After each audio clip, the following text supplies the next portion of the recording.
Je voudrais parler de la peur du coronavirus et de tout ce que ça engendre. Je voudrais que cette vidéo apporte un petit réconfort à certaines personnes. Si possible, ça me ferait très plaisir. Pourquoi on a peur? Donc, on a peur déjà parce que, dans un certain sens, comme j'explique toujours dans mes formations, le cerveau humain ne peut se concentrer que sur une seule chose. Donc, c'est-à-dire, je donne un test à tout le monde, je dis, écoutez, essayez de penser à vos oreilles et à vos pieds en même temps. Voilà, je vous donne un petit moment, essayez de le faire. Vous allez tout de suite voir que ce n'est pas possible. Il n'est pas possible de penser à deux choses en même temps. Qu'est-ce que cela a à voir avec le coronavirus? Tout simplement, cela a à voir que, en fait, si on ne fait que voir des émissions sur le coronavirus, il n'y a plus rien. Il n'y a plus que le coronavirus dans notre vie. Alors que, en fait, il y a nos enfants, il y a notre santé, il y a notre travail, il y a beaucoup d'autres choses qui sont bien sûr impactées maintenant, mais ça va passer. Maintenant, comment on va faire pour ne pas penser qu'au coronavirus?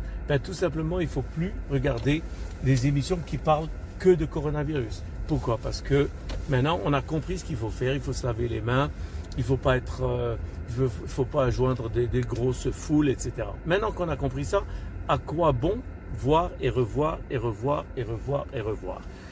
Ça ne sert absolument à rien. Voilà, il y a un monsieur qui est mort en Italie, un autre monsieur qui est mort en Algérie, un autre monsieur, voilà.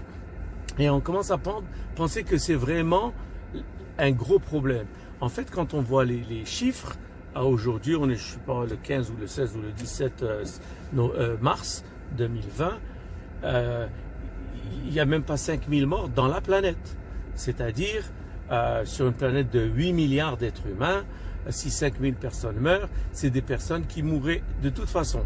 Il y en a bien plus qui meurent de tout. Hein, la vie, c'est comme ça.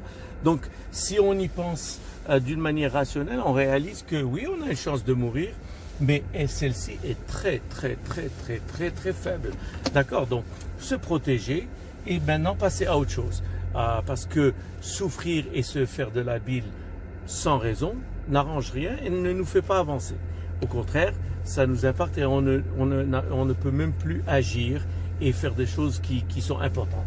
Maintenant, ce que je dis aux gens, mais une fois que tu as fait ce qu'il faut, il faut maintenant se préparer pour ce qui va venir après le coronavirus.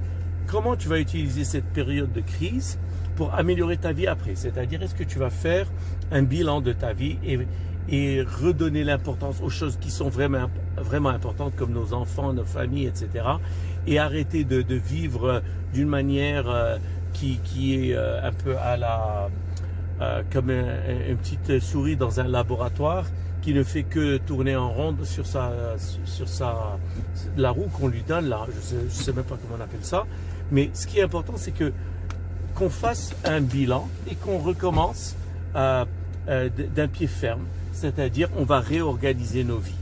Qu'est-ce que je peux faire pour que, après cet ouragan, ma vie soit plus saine, plus organisée et que je passe mon temps sur des choses qui ont vraiment une importance. Pas juste suivre la vague et faire comme tout le monde, dépenser mon argent de manière anarchique, ne rien économiser, m'emporter et m'énerver pour des choses vraiment banales et futiles, etc., etc., etc. Donc il y a beaucoup de choses qu'on peut changer et ces temps morts, je dirais, ces temps morts, parce qu'on ne peut pas vraiment sortir, voyager ou etc., pourrait nous donner éventuellement le recul nécessaire pour changer.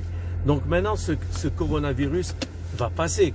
C'est comme toutes les choses de la planète, tout passe, tout passe. Les meilleurs moments de la vie passent et les pires moments passent aussi. Donc maintenant, qu'allons-nous faire pour que, après que ce coronavirus soit passé, notre vie soit en fait meilleure? D'accord? Donc il faut se préparer pour des jours meilleurs. Donc arrêtons de voir ce qui nous rend triste et ce qui nous fait peur et focalisons-nous sur les choses que nous allons faire qui vont changer notre vie après cet ouragan. Là, je pense que on aura tiré le meilleur d'une situation assez difficile. D'accord? Si cette vidéo vous a rassuré, donc partagez-la, je vous en prie, parce que tellement de gens souffrent de psychose et de peur.